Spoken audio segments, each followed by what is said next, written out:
नमस्कार, मैं हूं आंचल सिंह और आपका स्वागत है हमारे चैनल पर। जनसंख्या नियंत्रण कानून कितना जरूरी है पूरे देश में और पूरी दुनिया में, क्योंकि जिस तरीके से अगर भारत की बात करें, आबादी बढ़ रही है और जो रिसोर्सेस हैं, संसाधन, वो धीरे धीरे कम हो रहे हैं।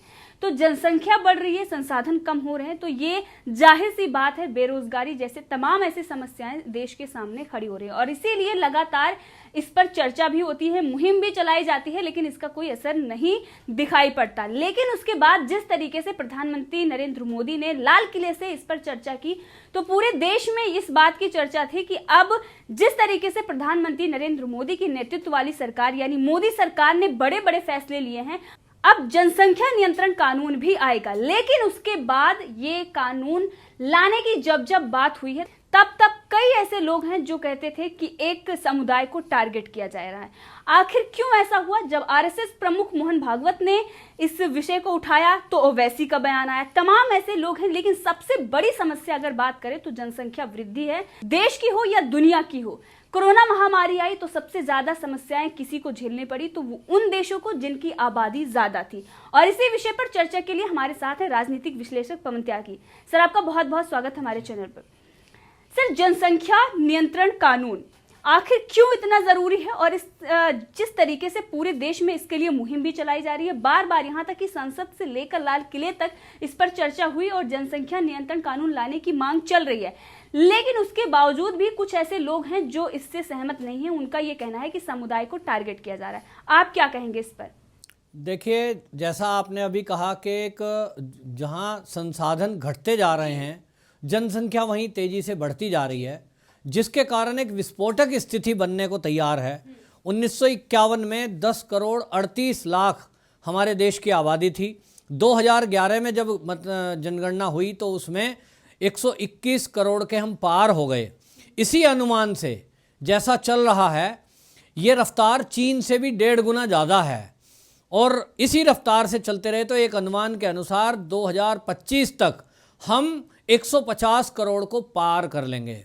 यहीं आपको मैं बताऊं कि देश में जो संसाधनों की बात होती है, ये हमारे संसाधन यहाँ इतने कम हैं, जैसे कि पानी की समस्या।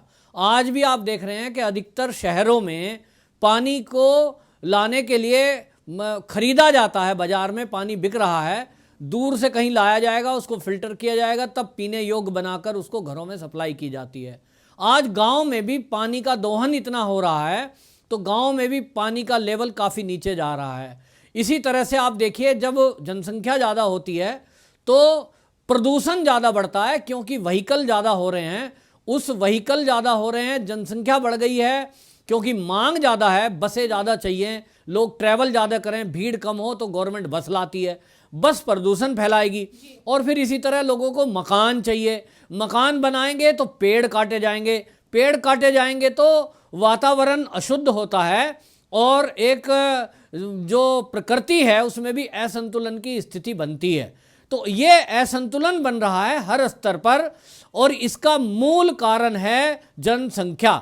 देश में 80% समस्याएं जनसंख्या की वृद्धि के कारण से है और इसलिए आपको बताऊं, ये गंभीरता आज कोई आरएसएस को कह रहा है, चाहे वो कोई बीजेपी को कह रहा है कि साहब एक विशेष धर्म को ये टारगेट करके ये सब चीज़ें बोली जा रही हैं, जबकि इसका धर्म से कोई लेना देना नहीं है। ये आपको बताऊं कि 42वां संशोधन ये हमारे संविधान में करने के लिए 1976 में सदन में ये प्रस्ताव लाया गया था कि जनसंख्या नियंत्रण के लिए और ये परिवार नियोजन के लिए एक सख्त कानून बनाया जाए। वो 3 जनवरी 1977 में ये पास भी हो गया दोनों सदनों से, लेकिन उसको सख्ती से लागू नहीं किया गया। क्यों नहीं लागू किया गया? क्योंकि एक विशेष धर्म के लोग इसके खिलाफ थे और इसके कारण कांग्रेस के शासनकाल से लेके और मोदी के शासनकाल तक किसी ने इस पर चर्चा नहीं की, इसको ठंडे बस्ते में डाल दिया। ये विचार करते हुए कि एक विशेष धर्म के लोग, जिसमें खास तौर पे मुस्लिम धर्म के मानने वाले लोग ज़्यादा थे, इस्लाम के मानने वाले, उन्होंने इसका विरोध किया कि आप तो हमें टारगेट कर रहे हो। अब इसमें कोई कानून क्या करेगा कि यदि मान लीजिए किसी एक परिवार, किसी एक धर्म के लोग इस पे विचार ही नहीं कर रहे, और वो उल्टा ये सोचते हैं कि ये तो अल्लाह की देन है, बढ़ते रहने दीजिए। जी बिल्कुल, जबकि राष्ट्र के विकास में अगर बात करें सबसे बड़ी बाधा तो वो जनसंख्या आती है। उसके बावजूद भी जो सरकारें थी इस पर कभी विचार ही नहीं थी किया। अगर आप राष्ट्र का विकास चाहते हैं तो सबसे बड़ी समस्या को आपको खत्म करनी चाहिए और वो है जनसंख्या, लेकिन उस पर कभी बातचीत की ही नहीं गई। अगर की गई तो जनसंख्या नियंत्रण कानून पर उसका विरोध हुआ और ये कहा गया कि ये इसके विरोधी है, उसका विरोधी है, और तमाम तरीके की टिप्पणी करके और उसको हटा दिया गया। मैंने कहा ना आपको कि उसको धर्म से जोड़ दिया, जबकि उसका धर्म से कोई लेना देना नहीं है। आप देखिए चीन, वहां भी मुसलमान रहते हैं, सऊदी अरब में जितना भी है वहां मोमडन रहते हैं, जितना गल्फ कंट्री है जो इस्लाम का एक तरह से जन्म जहां से हुआ है, वहां के लोग सब इस को पालन करते हैं कि घर में एक या दो ही बच्चे हों। वहीं भारत में इसको एक तरह से मैं कहूँगा तो पैज में, मतलब ये बहस लोगों के अंदर है और इसे धर्म का काम मानकर जो लोग इसको जनसंख्या को बढ़ा रहे हैं, उसका कारण क्या हो गया है कि यहाँ ऐसी स्थिति हो गई है कि जो टैक्स देने वाले लोग हैं वो आज की डेट में भी 3 से 5% के बीच हैं जो टैक्स देते हैं गवर्नमेंट को। और वो जो टैक्स से गवर्नमेंट के पास पैसा आता है उससे 95% लोग बैठकर खाते हैं। माने उनको फ्री में शिक्षा मिलती है, फ्री में उनको कई सरकार तो बिजली भी फ्री दे रही है, उनको फ्री में राशन दिया जा रहा है और उनको विद्यालय में बच्चों को फ्री पढ़ाया जा रहा है, अस्पताल में दवाइयाँ उनको फ्री देनी पड़ रही है। तो ये गवर्नमेंट जो संसाधन है ये 5% लोगों से लेकर और 95% लोगों को बांट रही है। इसमें सभी धर्मों के लोग हैं, लेकिन इसको जब भी कभी बात करी गई तो केवल एक विशेष इस्लाम धर्म के मानने वालों ने इसका विरोध किया। इसीलिए वोट बैंक की राजनीति के डर से लोगों ने इसको लागू नहीं करा और इतना समय बीत गया कि सन 1977 से लेकर और आज तक ये लंबित है। आज जब इसकी मांग उठी है तो कुछ इंटेलेक्चुअल लोगों ने इसकी मांग उठाई है और आप देखिए कि जो केंद्रीय मंत्री गिरिराज सिंह हैं, इन्होंने इसको आम सभा में भी और संसद के अंदर भी उठाया है।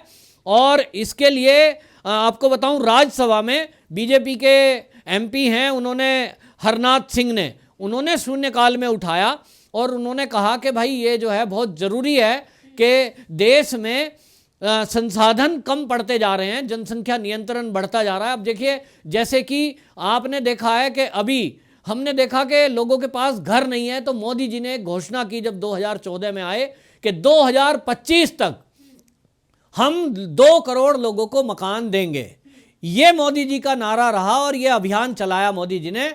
अभी भी बहुत लोगों को आज तक मकान दिए गए हैं, लेकिन जिस तरह से ये जनसंख्या चल रही है, वृद्धि हो रही है, ये इस जो विशेषज्ञ हैं वो ये बताते हैं कि जब तक 2025 आएगा और मोदी जी 2 करोड़ लोगों को जैसा उन्होंने वादा किया है मकान दे पाएंगे, उस समय तक 10 करोड़ लोग और ऐसे हो जाएंगे जिनके पास मकान नहीं होगा।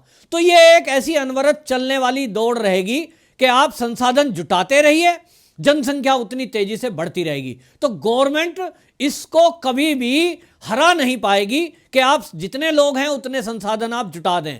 ये असंतुलन बना रहेगा, बेरोजगारी बढ़ती रहेगी। जनसंख्या बढ़ने से आप देखिए कि रोटी कपड़ा और मकान की समस्या है, लूट और चोरी बढ़ती है। लोग क्या करेंगे जब नौकरी है नहीं, संख्या घर में परिवार में ज़्यादा है, तो बच्चे लोग क्या करते हैं, ज़्यादातर अपराधी आप देखिए कि मैं दिल्ली और एनसीआर की बात बता रहा हूँ, थाने के अंदर चैन स्नैचिंग, छोटी मोटी चोरी, छोटी मोटी लूट, ये कौन लोग करते हैं? ये वही लोग हैं जिनके घरों में संख्या परिवार में सदस्यों की ज़्यादा है। तो इसका मतलब ये है कि वो पेट भरने के लिए अपराध की दुनिया में उतरते हैं। तो ये भी समस्या हमारे यहाँ है, सड़क में भीड़ है, रेल में भीड़ है, बसों में भीड़ है। तो ये भीड़ जो है ये इसका नियंत्रण करना बहुत ज़रूरी है। इसके लिए इसी विषय में सुप्रीम कोर्ट के अधिवक्ता हैं बीजेपी के वो अश्वनी उपाध्याय, उन्होंने मोदी जी को पत्र लिखा है और उस पत्र में उन्होंने लिखा है, बहुत अच्छी बात लिखी है कि मोदी जी आपने 15 अगस्त को लाल किले की प्राचीर से ये घोषणा की थी कि जनसंख्या नियंत्रण के लिए हमें प्रभावी कदम उठाने पड़ेंगे, लेकिन उसके बाद भी 1 साल बीत गया है और कुछ हुआ नहीं इस विषय में। उन्होंने कहा कि आप इसको करिए, 80% जो समस्या देश की हैं उसका कारण जनसंख्या वृद्धि है। तो उन्होंने कहा जब तक इसमें आप इसको लागू नहीं करेंगे तो आप देखिए कि अगले 10 साल में क्या हो जाएगा। पीने का पानी केवल 4% हमारे पास है, गरीबी बढ़ेगी, लूट चोरी बढ़ेगी। और उन्होंने जो उपाय सुझाए हैं उसमें उन्होंने कहा है कि आप जब ये कानून, क्योंकि कानून तो 1977 से है, उसको प्रभावी नहीं बनाया गया है, तो प्रभावी बनाने के लिए उन्होंने कहा कि आप इसमें कानूनी एक उसमें प्ली डालिए, कानून बनाइए कि जो भी 2 बच्चे का कानून का पालन नहीं करेगा तो उसको क्या करें। उन्होंने कहा कि उस व्यक्ति को आप कोई भी सरकारी सुविधा ना दें, उसका राशन कार्ड नहीं बने, उसको वोटर कार्ड ना बने, वोट डालने का अधिकार ना हो, बैंक में वो खाता ना खोल सके, सरकारी नौकरी उसे ना मिले, चुनाव ना लड़ सके, और कोई भी राजनीतिक पार्टी में उसको कोई पद ना दिया जाए, पार्टी पदाधिकारी ना बने, सरकारी स्कूल और अस्पतालों में उनका इलाज ना हो। इतने सख्त जब हमें उस कानून में ये बातें डालनी पड़ेंगी तब लोगों को अपने अंदर वो नियंत्रण लाना पड़ेगा। आप चीन को देखिए कि हमारा पड़ोसी है, यूं तो हालांकि आजकल उससे तनाव है, लेकिन उसने भी अपने देश के जनसंख्या को नियंत्रण करने के लिए इसी तरह के सख्त कानून बनाए जो ये अश्वनी उपाध्याय जी ने सुझाए हैं। उसी के कारण आज चीन ने बढ़ती जनसंख्या पर कंट्रोल पाया है। लेकिन हमारे भारत में अभी तक वोट बैंक की राजनीति के कारण इस विषय में किसी ने विचार नहीं किया, देश के संसाधनों के बारे में विचार नहीं किया। लेकिन इस समय उन लोगों के अंदर आक्रोश है जो टैक्स पेयर हैं। वो टैक्स पेई लोग कहते हैं कि हम रेल में जाएंगे तो स्टेशन पर भीड़ है, बसों में जाएं तो बसों में भीड़ है, हॉस्पिटल में जाएं तो लंबी लंबी लाइनें हैं, और स्कूल में जाइए तो बच्चों का एडमिशन सरकारी स्कूलों में नहीं है। ये सारे संसाधन वो लोग लूट कर खा रहे हैं, या यूं कहें कि उनको गवर्नमेंट दे रही है फ्री में, जो लोग 1 रुपया भी टैक्स सरकार को नहीं देते। और जो लोग टैक्स दे रहे हैं ईमानदारी से, उनको इनमें से कोई सुविधा मिलती नहीं है या वो लेने में सक्षम नहीं है, क्योंकि लंबी लंबी लाइन हॉस्पिटल में कौन लगाए, कौन वहां गुहार करे, कौन बसों में धक्के खाए, और कौन रेलवे स्टेशन पर खचाखच भरे रेल डिब्बे में सफर करे। तो ये अनियंत्रण की बात है, ये आक्रोश लोगों के अंदर है, इसको मोदी सरकार को समझना होगा और इस विषय पर सख्त कानून बनाने की आज जरूरत है। जी बिल्कुल सही कहा आपने। कोरोना वायरस आया तो वो देश उसमें सक्षम थे जिनकी आबादी कम थी उसको रोकने में, लेकिन वही बात करें जो देश जिनकी आबादी ज्यादा थी, सबसे ज्यादा समस्या उनके सामने खड़ी हुई, क्योंकि इतनी बड़ी आबादी में अगर आप टेस्टिंग करते हैं उसके लिए भी आपको वक्त चाहिए। तमाम तरीके के सवाल उठाए गए जब लॉकडाउन लगाया गया, लेकिन अगर बड़ी आबादी, अगर इतनी ज्यादा आबादी वाला देश, अगर वहां पर लॉकडाउन नहीं लगाया जाता तो स्थिति क्या होती ये सबको पता है। लेकिन उसके बाद भी सवाल खड़े हुए, और ऐसे ही जनसंख्या नियंत्रण कानून आएगा तो इसका भी विरोध होगा, क्योंकि सीए जैसे तमाम ऐसे कानून जो आए उसका भी विरोध हुआ, लेकिन वो देश के हित में है और इसीलिए ये कानून भी लाना जरूरी है। आपको मैं एडवांस में बता देता हूं आपके चैनल पे कि आप देखिए कांग्रेस के शासन में ही 1977 में ये कानून पास हुआ, लेकिन आज जब ये कानून मोदी सरकार लाएगी तो सबसे पहले कांग्रेस ही इसका विरोध करेगी, सड़कों पे लोगों को उतरने के लिए कहेगी, क्योंकि देश की तरक्की पे उठाया गया कोई भी कदम वो कांग्रेस को भाता नहीं है और वो केवल वोट बैंक की राजनीति करती है। आप देखना, आपको एडवांस न्यूज बता रहा हूं कि कांग्रेस सबसे पहले इसका विरोध करेगी, फिर सपा करेगी, फिर अन्य ओवैसी जैसे लोग आएंगे और ये उल्टी सीधी बातें बोलेंगे, और ये एक विशेष धर्म के लोगों को, जिसमें इस्लाम के मानने वाले लोग हैं, उनमें क्योंकि साक्षरता का दर कम है, वही उनका वोट बैंक है, उनको भड़काने की कोशिश करेंगे। जैसे आपने जिक्र किया कि सीए के मुद्दे पर भी इन्होंने सड़कों पर आगाजनी कराने के लिए उनको मजबूर कर दिया। तो लोगों को यह समझना होगा कि हिंदू हो या मुसलमान, ये सबके भले की बात है कि जब हमारी जनसंख्या नियंत्रण में होगी तो हम संसाधन जो सरकार हमें दे रही है उसका लाभ ठीक से ले पाएंगे। जी बिल्कुल सही कहा आपने, और राष्ट्रीय विकास के लिए ये कानून बहुत ही जरूरी है। आपका बहुत बहुत धन्यवाद हमसे जुड़ने के लिए।